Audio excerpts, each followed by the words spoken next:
You ask Tiger to solve. This deals with linear equations with one unknown. The final result is x equals 7. Let's solve it step by step. Group all constants on the right side of the equation.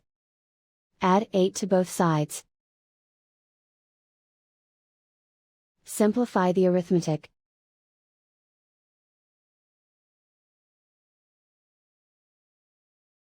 Isolate the x.